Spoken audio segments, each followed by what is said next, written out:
Hello and thank you for joining me today. Well, this is the Thursday, March 12th edition of our video devotionals. Thank you so much for joining us today. Hope your Thursday's going well. We've got a big cool down. Yesterday was about 85 degrees, and right now it's, I think, 45 degrees and rainy.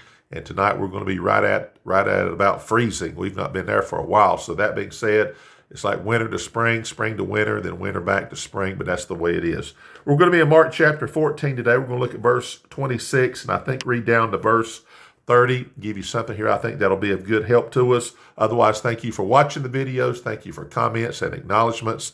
And hey, pass this along to somebody if you think it would be a blessing to them.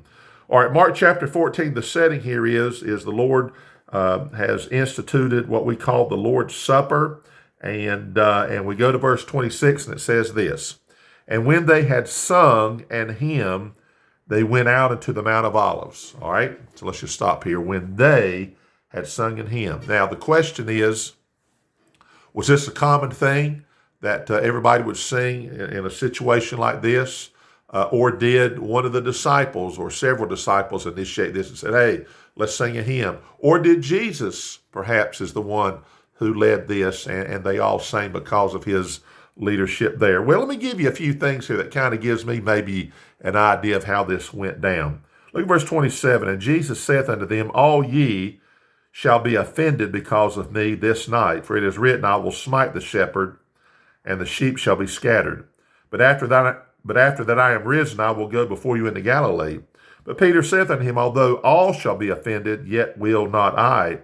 And Jesus saith unto him, Verily I say unto thee, that this day, even in this night, before the cock crow twice, thou shalt deny me thrice." And I'm going to stop right there. We know from the upper room, on the way to the Mount of Olives, Jesus will pray, and there will be great, bodily energy that's used there just for that very situation. And the disciples, we know that Peter, James, and John will be called aside from the other eight, because Judas has already left to betray the Lord, and he'll show up soon there to have Jesus arrested. And he says, "Pray with me." And of course, they fall asleep in all those situations. Jesus saying, "Pray with me, tarry with me, watch and pray." And of course, they sleep.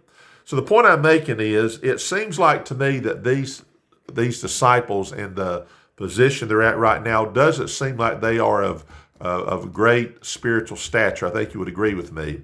So I'm saying that so I don't think probably the disciples would have been, hey, let's sing, because singing is often an indicator of a person's heart. Here's just a few verses that the Bible says about it. Now, there's so many. The book of Psalms, that's basically a song book. And it says, sing praises to God. So there's commands to sing a new song. Nehemiah 8:10, the joy of Nehemiah 8:10. The joy of the Lord is your strength. And that means when you're joyful, part of that, of course, involves singing. Ephesians 5:18 and 19. "And be not drunk with wine wherein is excess, but be ye filled with the Spirit."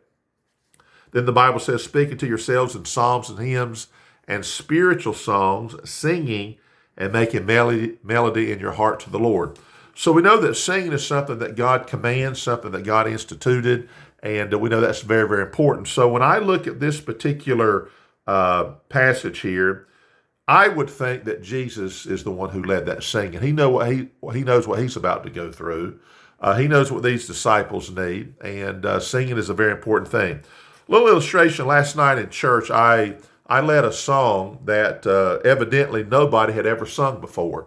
I had heard the song, and be honest with you, growing up, I don't think I sang this song. Somewhere I heard this in some kind of recorded version, and I like it because it's a real old song. In fact, Isaac Watts is his text, and that goes back to, I think, the 1700s. I'm just going to sing the first verse, and the reason I'm doing this is because it is a hymn.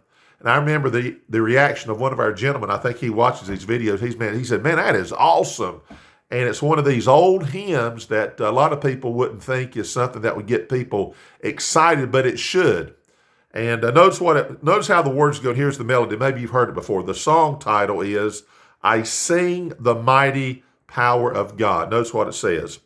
I sing the mighty power of God that made the mountains rise, that spread the flowing seas abroad and built the lofty skies. I sing the wisdom that ordained the sun to rule the day. The moon shines full at his command, and all the stars obey. There's two other verses. The point I want to make is that's a powerful hymn. And there's songs just like this that people no longer know or don't know that are powerful, that give us great, great truths. And don't forget these powerful songs. That's how we can speak to ourselves, to the Lord, and it can give us strength. It can make us, pull us out of maybe some discouragement and all of that. So sing. When you go to church, sing. If you can sing, you've got a talent to sing, sing in your church. Too many people just don't use their talents for the Lord, and they should be doing that. And it's encouraging other people, and it's good for us. So we're going to stop right there. Have a great day, safe day, healthy day.